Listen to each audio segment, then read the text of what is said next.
Tourism വന്ന ഒരു 10 മക്കൾക്ക് ജോലി കിട്ടും. അവരുടെ തോന്നിയാസത്തിന്റെ ടൂറിസം ആണെങ്കിൽ ഒരിക്കലും നമുക്ക് അംഗീകരിക്കാൻ പറ്റില്ല. ജനങ്ങളുടെ അഭിപ്രായങ്ങൾ ഗവൺമെന്റിൽ പ്രതിഫലിക്കാൻ കഴിയുന്നില്ല. പ്രധാനമന്ത്രി നരേന്ദ്രമോദി ലക്ഷദ്വീപ് സന്ദർശിച്ചതിന്റെ ചിത്രങ്ങൾ സോഷ്യൽ മീഡിയയിൽ വ്യാപകമായി പ്രചരിച്ചിരുന്ന ഒന്നാണ്. ലക്ഷദ്വീപിന്റെ മനോഹാരിതയും ശാന്തതയും പ്രധാനമന്ത്രി ബീച്ചിലിരുന്ന് ആസ്വദിക്കുന്ന ചിത്രങ്ങളാണ് സമൂഹമാധ്യമങ്ങളിൽ വൈറലായത്. പ്രധാനമന്ത്രിയുടെ ലക്ഷദ്വീപ് സന്ദർശനത്തിനു പിന്നാലെ ദ്വീപിലേക്ക് കൂടുതൽ സഞ്ചാരികളെ എത്തിക്കുന്നതിന്റെ ഭാഗമായി ടൂറിസത്തിന് ഉത്തേജനം നൽകാൻ കേന്ദ്ര സർക്കാർ തയ്യാറെടുക്കുകയാണ്. എന്നാൽ ഈ വികസന പദ്ധതികൾക്ക് തുടക്കം കുറിക്കുമ്പോൾ സ്ഥലത്തെ നാട്ടുകാരും രാഷ്ട്രീയക്കാരും വലിയ ആശങ്കയാണ് ഉയർത്തുന്നത്. ലഗൂൺ വില്ലകളുടെ നിർമ്മാണം, അഗത്തി വിമാനത്താവളത്തിന്റെ വിപുലീകരണം, മിനിക്കോയിയിൽ ഒരു പുതിയ ഗ്രീൻഫീൽഡ് വിമാനത്താവളത്തിന്റെ നിർമ്മാണം, അടിസ്ഥാന സൗകര്യങ്ങളുടെ വിപുലമായ വികസനം തുടങ്ങിയവയ്ക്കെല്ലാമാണ് ലക്ഷദ്വീപ് സമൂഹം ഉടൻ സാക്ഷ്യം വഹിക്കാൻ ഒരുങ്ങുന്നത്. പാരിസ്ഥിതികവും സാമൂഹികവുമായ കാര്യങ്ങൾ കൃത്യമായി വിലയിരുത്തിയ ശേഷമേ പദ്ധതികൾക്ക് അനുമതി നൽകൂവെന്നാണ് അധികൃതർ പറയുന്നത്. ലക്ഷദ്വീപ് പാരിസ്ഥിതികമായി വളരെ ദുർബലമായ പ്രദേശമാണ്. യഥാർത്ഥത്തിൽ ഇവിടെ വികസനം കൊണ്ടുവരുമെന്ന് പറയുമ്പോൾ ധാരാളം വെല്ലുവിളികൾ കൂടി അതിലുണ്ട്. അതിനാൽ ഇന്റഗ്രേറ്റഡ് ഐലൻഡ് മാനേജ്മെന്റ് പ്ലാൻ അനുസരിച്ച് ലക്ഷദ്വീപിന്റെ സുരക്ഷയും സമൂഹത്തിന്റെ ഉപജീവന മാർഗങ്ങൾ ഉൾപ്പെടെയുള്ള എല്ലാ കാര്യങ്ങളും സംരക്ഷിക്കേണ്ടതുണ്ടെന്നാണ് അധികൃതരുടെ അഭിപ്രായം. So it's a fragile ecosystem, and this atoll has a lot of challenges.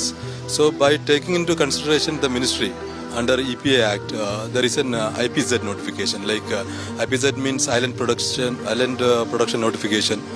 So under this notification, we have been asked to develop an IAMP, Integrated Island Management Plan.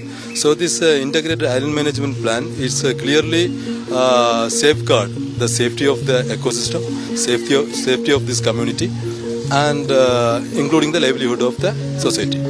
ആശങ്കകൾ പലതും നിലനിൽക്കുന്നുണ്ടെങ്കിലും ലക്ഷദ്വീപിലെ പ്രദേശവാസികൾ ഈ വികസനത്തെ സ്വാഗതം ചെയ്തിട്ടുണ്ട്.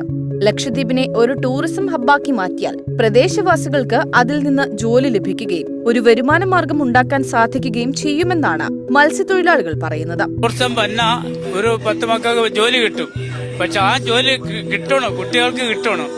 പിന്നെ കരയുന്ന ആൾക്കാരെ എടുത്തിട്ട് വേറെ ടൂറിസം ഇവിടെ ലക്ഷദ്വീപിന് വന്നിട്ട് ഒരു കാര്യമില്ല. എന്നാൽ മറ്റു ചിലരാകട്ടെ ലക്ഷദ്വീപിന്റെ സംസ്കാരത്തിനനുസൃതമായി ടൂറിസത്തെ പ്രോത്സാഹിപ്പിക്കണമെന്നും ലക്ഷദ്വീപിന്റെ സംസ്കാരം സംരക്ഷിച്ചില്ലെങ്കിൽ ടൂറിസത്തെ വളരാൻ അനുവദിക്കില്ല എന്നുമാണ് പറയുന്നത്.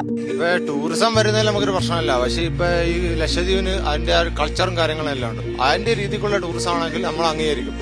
അല്ലാതെ അവരുടെ തോന്നിയാസത്തിന്റെ ടൂറിസം ആണെങ്കിൽ ഒരിക്കലും നമുക്ക് അംഗീകരിക്കാൻ പറ്റില്ല. നമ്മൾ അതിനെതിരെ പ്രതികരിക്കും. ദ്വീപിനെ പ്രധാന വിനോദസഞ്ചാര കേന്ദ്രമായി വികസിപ്പിക്കാനുള്ള പദ്ധതികളിൽ പ്രാദേശിക രാഷ്ട്രീയ എതിർപ്പുകളും ഉണ്ടായിട്ടുണ്ട്. ദ്വീപുകളുടെ ചരിത്രമോ സംസ്കാരമോ അറിയാത്തവരാണ് ഇപ്പോൾ തീരുമാനങ്ങൾ എടുക്കുന്നത്. കവരത്തിയിലെ പഞ്ചായത്ത് ഭരണസമിതി പ്രവർത്തനരഹിതമായിട്ട് 1 വർഷത്തിലേറെയായി. ദ്വീപിൽ നടക്കുന്ന പ്രവർത്തനങ്ങളിൽ ജനങ്ങൾക്ക് ഒരു പങ്കുമില്ല എന്നാണ് മുതിർന്ന കോൺഗ്രസ് നേതാവും കവരത്തി മുൻ ചീഫ് കൌൺസിലറുമായ UCK തങ്ങൾ അഭിപ്രായപ്പെട്ടത്. ഇവിടെയുള്ള ഓഫീസേഴ്സ് പുതുതായിട്ടുള്ളവരാണ്. അവർക്ക് ലക്ഷദ്വീപിന്റെ ഹിസ്റ്ററി അറിയില്ല. അതാണ് അവരുടെ പ്രധാന പ്രശ്നം. ലക്ഷദ്വീപ് പഞ്ചായത്ത് ആയിരുന്നു ഈ ആകെയുള്ള ഡെമോക്രാറ്റിക് സിസ്റ്റം ലക്ഷദ്വീപിൽ.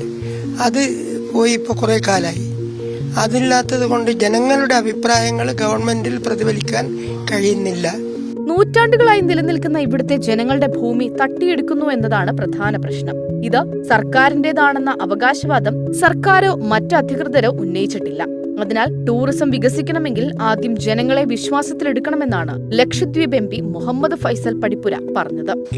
The main issue is the people's land are being snatched away, which has been there for centuries.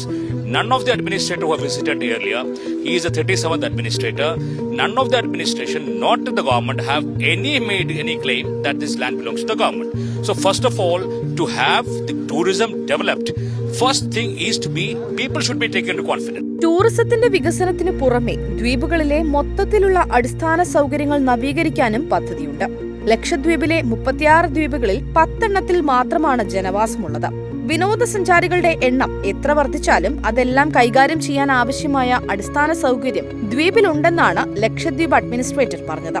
എന്നാൽ ലക്ഷദ്വീപിനെ പ്രധാന ടൂറിസം കേന്ദ്രമാക്കി മാറ്റുന്നതോടെ സഞ്ചാരികളുടെ എണ്ണം വർദ്ധിക്കുന്നത് ലക്ഷദ്വീപിന്റെ പാരിസ്ഥിതിക ഘടനയെ മോശമായി ബാധിക്കുമോ ഇല്ലയോ എന്നുള്ളത് കണ്ടു തന്നെ അറിയണം.